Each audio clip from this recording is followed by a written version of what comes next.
Hi everybody, welcome back. In this video I want to talk to you about 8 personal brand archetypes.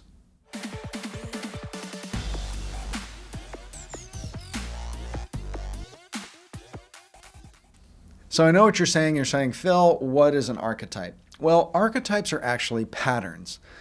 They're patterns in human behavior that have existed in society for thousands of years, and they exist across almost every culture in the world.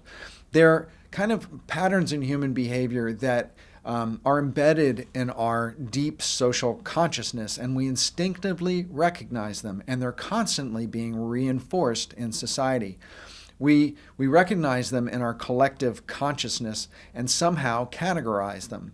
There are 12 classic archetypes, and I'm going to show you a graphic of what those look like. Now, companies and individuals have been using these classic archetypes for a long time in branding. And they can instill meaning in a brand. So if you choose one particular archetype, it can kind of establish or define your brand. And in fact, the advertising agency Young and Rubicam did a 6-year study on 50 different brands and found that brands, when they align themselves with one specific archetype, they grow and they succeed in the market at a rate 2 times brands that don't.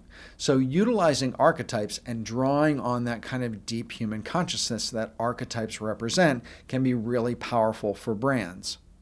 Now, those are the 12 classic archetypes. But what I'm going to be talking about today in this video are 8 personal brand archetypes.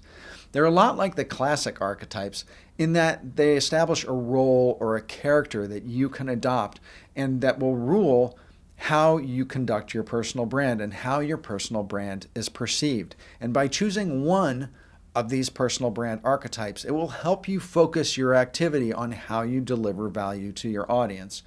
And by adopting an approach that's really focused, it can help you succeed and grow faster.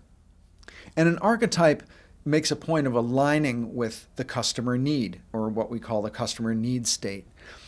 It defines the actions that you take and the actions that will benefit the consumer or the customer that you're focusing on. It defines the value that you're going to be bringing to them. So let's take a look at 8 personal brand archetypes.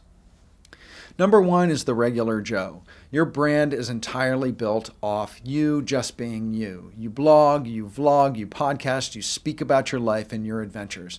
Whatever it is that you do or whatever it is that happens to you, that's what you're sharing about. You build an audience because you're good at being genuine. Viewers feel like they know the real you. Now, truthfully, all personal brands should have an aspect of the regular Joe in them, but for some people, it's really the foundation and the main flag that they carry. Number 2 is the instigator or the critic. Now, the instigator or the critic tends to be the king and queen of drama, honestly. They love to pick apart what other people are doing, and to a certain extent, they kind of edge in on the definition of entertainer. They tend to be the devil's advocate in their industry for everything surrounding their industry, and they make it a point to question anything in their industry that kind of floats to the surface. They have a tendency to spark debates, and they love stirring up controversy, but they do this in order to help people find out the truth and to gain clarity. Number 3 is the guinea pig. You teach others by testing it on yourself. You test it on yourself and then you report back and tell people what's happened.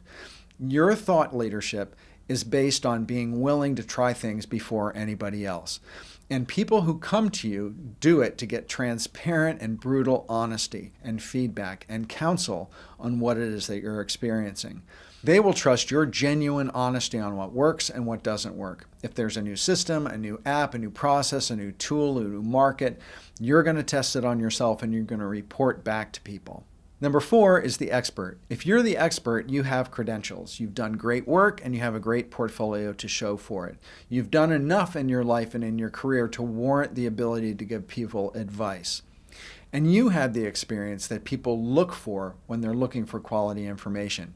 You seek to amplify that information and that knowledge and that experience in the general public or the audience that you're addressing. And you look to spread that wealth of experience to others.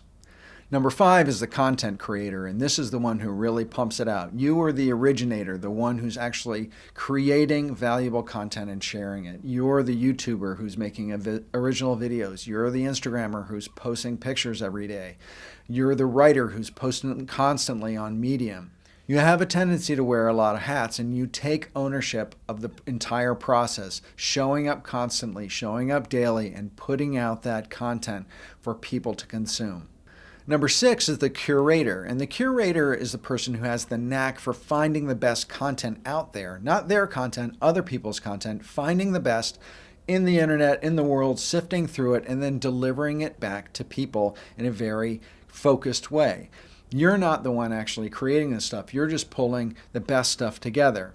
But you position yourself as the go-to of what's hot. So curators find that they have talented eyes and that they can see things and catch things before anyone else, and then they serve it back up and shine that spotlight on it for their viewers. Number 7 is the journalist. And the journalist is kind of like a combination between the content creator and the curator. But they're different in the fact that they are finding that trend, finding that valuable content, but then they're adding their journalistic flair, their point of view, their commentary on top of that. They compile what's trending, what's happening, and then they add their commentary on top. People come to them for answers and for what's hot. Number 8, I call the connector.